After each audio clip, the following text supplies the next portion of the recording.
नमस्कार दोस्तों, हमारे लॉर्ड कृष्णा भजन चैनल पर आप सभी का स्वागत है। मैं हूं आपकी दोस्त सविता। दोस्तों, आज हम श्रीमद् भगवत गीता का पुरुषोत्तम योग नामक 15वां अध्याय लेकर प्रस्तुत हुए हैं। इस अध्याय में भगवान श्री कृष्ण विश्व का अश्वत्थ के रूप में वर्णन करते हैं।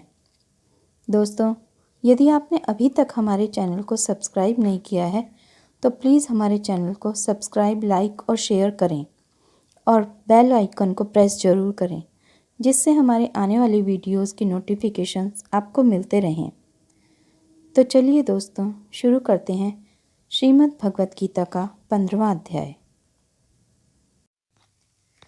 श्रीमद् भगवत गीता के 15वें अध्याय का महात्म्य। श्री महादेव जी कहते हैं, पार्वती, अब गीता के 15वें अध्याय का महात्म्य सुनो। गौड़ देश में कृपाण नरसिंह नामक एक राजा थे, जिनकी तलवार की धार से युद्ध में देवता भी परास्त हो जाते थे। उनका बुद्धिमान सेनापति शस्त्र और शास्त्र की कलाओं का भंडार था। उसका नाम था सरब मेरुंड। उसकी भुजाओं में प्रचंड बल था। एक समय उस पापी ने राजकुमारों सहित महाराज का वध करके स्वयं ही राज्य करने का विचार किया। इस निश्चय के कुछ ही दिनों बाद वह हैजे का शिकार होकर मर गया। थोड़े समय में वह पापात्मा अपने पूर्व कर्म के कारण सिंधु देश में एक तेजस्वी घोड़ा हुआ। उसका पेट सटा हुआ था। घोड़े के लक्षणों का ठीक ठीक ज्ञान रखने वाले किसी वैश्य के पुत्र ने बहुत सा मूल्य देकर उस अश्व को खरीद लिया और यत्न के साथ उसे राजधानी तक वह ले आया। वैश्य कुमार वह अश्व राजा को देने को लाया था।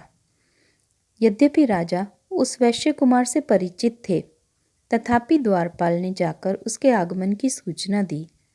राजा ने पूछा, किस लिए आए हो? तब उसने स्पष्ट शब्दों में उत्तर दिया, देव, सिंधु देश में एक उत्तम लक्षणों से संपन्न अश्व था, जिसे तीनों लोकों का एक रत्न समझकर मैंने बहुत सा मूल्य देकर खरीद लिया है। राजा ने आज्ञा दी, उस अश्व को यहाँ ले आओ। वास्तव में वह घोड़ा गुणों में उच्चैश्रवा के समान था। सुंदर रूप का तो मानो घर ही था। शुभ लक्षणों का समुद्र जान पड़ता था। वैश्य घोड़ा ले आया और राजा ने उसे देखा। अश्व का लक्षण जानने वाले अमात्यों ने इसकी बड़ी प्रशंसा की। सुनकर राजा अपार आनंद में निमग्न हो गए और उन्होंने वैश्य को मुंहमांगा स्वर्ण देकर तुरंत ही उस अश्व को खरीद लिया। कुछ दिनों के बाद एक समय राजा शिकार खेलने के लिए उत्सुक हो उसी घोड़े पर चढ़कर वन में गए। वहां मृगों के पीछे इन्होंने अपना घोड़ा बढ़ाया। पीछे पीछे सब ओर से दौड़कर आते हुए समस्त सैनिकों का साथ छूट गया। वे हिरणों द्वारा आकृष्ट होकर बहुत दूर निकल गए। प्यास ने उन्हें व्याकुल कर दिया। तब वे घोड़े से उतरकर जल की खोज करने लगे। घोड़े को तो उन्होंने वृक्ष की डाली में बांध दिया और स्वयं एक चट्टान पर चढ़ने लगे। कुछ दूर जाने पर उन्होंने देखा कि एक पत्ते का टुकड़ा हवा से उड़कर शिलाखंड पर गिरा है। उसमें गीता के 15वें अध्याय का आधा श्लोक लिखा हुआ था। राजा उसे बाँचने लगे। उनके मुख से गीता के अक्षर सुनकर घोड़ा तुरंत गिर पड़ा और अश्व शरीर छोड़कर तुरंत ही दिव्य विमान पर बैठकर वह स्वर्गलोक को चला गया। तत्पश्चात राजा ने पहाड़ पर चढ़कर एक उत्तम आश्रम देखा, जहाँ नाग, केसर, केले, आम और नारियल के वृक्ष लहरा रहे थे। आश्रम के भीतर एक ब्राह्मण बैठे हुए थे, जो संसार की वासनाओं से मुक्त थे। राजा ने उन्हें प्रणाम करके बड़ी भक्ति के साथ पूछा, ब्राह्मण, मेरा अश्व जो अभी भी स्वर्ग को चला गया है, उसमें क्या कारण है? राजा की बात सुनकर त्रिकालदर्शी, मंत्रवेत्ता एवं महापुरुषों में श्रेष्ठ विष्णु शर्मा नामक ब्राह्मण ने कहा, राजन, पूर्व काल में तुम्हारे यहाँ जो सरब मेरुंड नामक सेनापति था, वह तुम्हें पुत्रों सहित मारकर स्वयं राज्य हड़प लेने को तैयार था। इसी बीच में हैजे का शिकार होकर वह मृत्यु को प्राप्त हो गया। उसके बाद वह उसी पाप से घोड़ा हुआ था। यहीं कहीं गीता के 15वें अध्याय का आधा श्लोक लिखा मिल गया था। उसे ही तुम बाँचने लगे। उसी को तुम्हारे मुख से सुनकर वह अश्व स्वर्ग को प्राप्त हुआ है। तदनंतर राजा के पार्श्ववर्ती सैनिक उन्हें ढूंढते हुए वहां आ पहुंचे। उन सबके साथ ब्राह्मण को प्रणाम करके राजा प्रसन्नता पूर्वक वहां से चले और गीता के 15वें अध्याय के श्लोकाक्षरों से अंकित उसी पत्र को बाँच बाँच कर प्रसन्न होने लगे। उनके नेत्र हर्ष से खिल उठे थे। घर आकर उन्होंने मंत्रवेत्ता मंत्रियों के साथ अपने पुत्र सिंहबल को राज सिंहासन पर अभिषिक्त किया और स्वयं 15वें अध्याय के जप से विशुद्ध चित्त होकर मोक्ष प्राप्त कर लिया। ओम श्री परमात्मने नमः। 15वां अध्याय। उसके उपरांत श्री कृष्ण भगवान फिर बोले कि हे अर्जुन, आदि पुरुष परमेश्वर रूप मूल वाले और ब्रह्मा रूप मुख्य शाखा वाले जिस संसार रूप पीपल के वृक्ष को अविनाशी कहते हैं तथा जिसके वेद पत्ते कहे गए हैं, उस संसार रूप वृक्ष को जो पुरुष मूल सहित तत्व से जानता है वह वेद के तात्पर्य को जानने वाला है। हे अर्जुन, उस संसार वृक्ष की तीनों गुण रूप जल के द्वारा बढ़ी हुई एवं विषय भोग रूप कोपलों वाली देव, मनुष्य और तिर्यक आदि योनि रूप शाखाएं नीचे और ऊपर सर्वत्र फैली हुई हैं तथा मनुष्य योनि में कर्मों के अनुसार बांधने वाली अहमता, ममता और वासना रूप जड़ें भी नीचे और ऊपर सभी लोकों में व्याप्त हो रही हैं। परंतु इस संसार वृक्ष का स्वरूप जैसा कहा है वैसा यहाँ विचार काल में नहीं पाया जाता है, क्योंकि ना तो इसका आदि है और ना अंत है तथा ना अच्छी प्रकार से स्थिति ही है।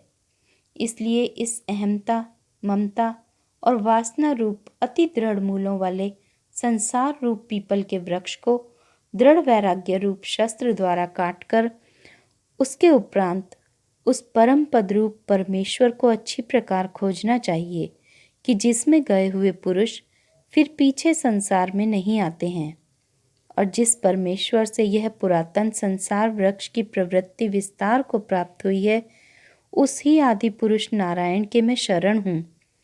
इस प्रकार दृढ़ निश्चय करके नष्ट हो गया है मान और मोह जिनका तथा जीत लिया है आसक्ति रूप दोष जिनने और परमात्मा के स्वरूप में है निरंतर स्थिति जिनकी तथा अच्छी प्रकार से नष्ट हो गई है कामना जिनकी, ऐसे वे सुख दुख नामक द्वंद्वों से विमुक्त हुए ज्ञानी जन उस अविनाशी परम पद को प्राप्त होते हैं।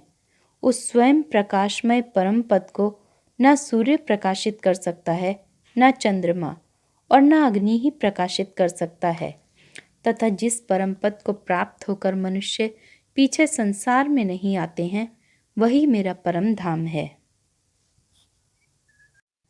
हे अर्जुन, इस देह में यह जीवात्मा मेरा ही सनातन अंश है और वही इन त्रिगुणमयी माया में स्थित हुई मन सहित पांचों इंद्रियों को आकर्षण करता है। कैसे कि वायु गंध के स्थान से गंध को जैसे ग्रहण करके ले जाता है, वैसे ही देहादिकों का स्वामी जीवात्मा भी जिस पहले शरीर को त्यागता है उससे इन मन सहित इंद्रियों को ग्रहण करके फिर जिस शरीर को प्राप्त होता है उसमें जाता है। उस शरीर में स्थित हुआ यह जीवात्मा श्रोत्र, चक्षु और त्वचा को तथा रसना, घ्राण और मन को आश्रय करके अर्थात इन सब के सहारे से ही विषयों को सेवन करता है। परंतु शरीर छोड़कर जाते हुए को अथवा शरीर में स्थित हुए को और विषयों को भोगते हुए को अथवा तीनों गुणों से युक्त हुए को भी अज्ञानी जन नहीं जानते हैं। केवल ज्ञान रूप नेत्रों वाले ज्ञानी जन ही तत्व से जानते हैं, क्योंकि योगी जन भी अपने हृदय में स्थित हुए इस आत्मा को यत्न करते हुए ही तत्व से जानते हैं और जिन्होंने अपने अंतःकरण को शुद्ध नहीं किया है ऐसे अज्ञानी जन तो यत्न करते हुए भी इस आत्मा को नहीं जानते हैं। हे अर्जुन, जो तेज सूर्य में स्थित हुआ संपूर्ण जगत को प्रकाशित करता है तथा जो तेज चंद्रमा में स्थित है और जो तेज अग्नि में स्थित है उसको तू मेरा ही तेज जान और मैं ही पृथ्वी में प्रवेश करके अपनी शक्ति से सब भूतों को धारण करता हूँ और रस स्वरूप अर्थात अमृतमय चंद्रमा होकर संपूर्ण औषधियों को अर्थात वनस्पतियों को पुष्ट करता हूँ तथा मैं ही सब प्राणियों के शरीर में स्थित हुआ वैश्वानर अग्निरूप होकर प्राण और अपान से युक्त हुआ 4 प्रकार के अन्न को पचाता हूँ और मैं ही सब प्राणियों के हृदय में अंतर्यामी रूप से स्थित हूँ तथा मेरे से ही स्मृति, ज्ञान और अपोहन होता है और सब वेदों के द्वारा मैं ही जानने के योग्य हूँ तथा वेदांत का कर्ता और वेदों को जानने वाला भी मैं ही हूँ।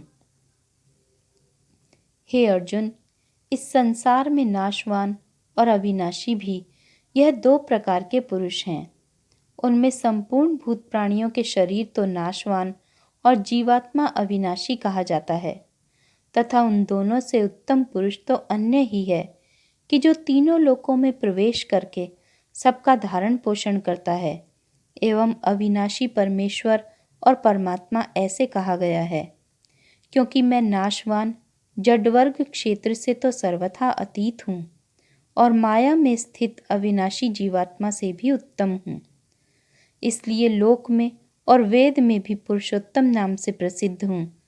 हे भारत, इस प्रकार तत्व से जो ज्ञानी पुरुष मेरे को पुरुषोत्तम जानता है वह सर्वज्ञ पुरुष सब प्रकार से निरंतर मुझ वासुदेव परमेश्वर को ही भजता है। हे निष्पाप अर्जुन, ऐसे यह अति रहस्य युक्त गोपनीय शास्त्र मेरे द्वारा कहा गया। इसको तत्व से जानकर मनुष्य ज्ञानवान और कृतार्थ हो जाता है, अर्थात उसको और कुछ भी करना शेष नहीं रहता। इति श्रीमद् भगवद गीता रूपी उपनिषद एवं ब्रह्म विद्या तथा योग शास्त्र विषयक श्री कृष्ण और अर्जुन के संवाद में पुरुषोत्तम योग नामक 15वां अध्याय। इस अध्याय में भगवान ने अपना परम गोपनीय प्रभाव भली प्रकार से कहा है। जो मनुष्य उक्त प्रकार से भगवान को सर्वोत्तम समझ लेता है, फिर उसका मन एक क्षण भी भगवान के चिंतन का त्याग नहीं कर सकता, क्योंकि जिस वस्तु को मनुष्य उत्तम समझता है उसी में उसका प्रेम होता है और जिसमें प्रेम होता है उसी का चिंतन होता है। अतएव सबका मुख्य कर्तव्य है कि भगवान के परम गोपनीय प्रभाव को भली प्रकार समझने के लिए नाशवान क्षण भंगुर संसार की आसक्ति का सर्वथा त्याग करके एवं परमात्मा के शरण होकर भजन और सत्संग की ही विशेष चेष्टा करें।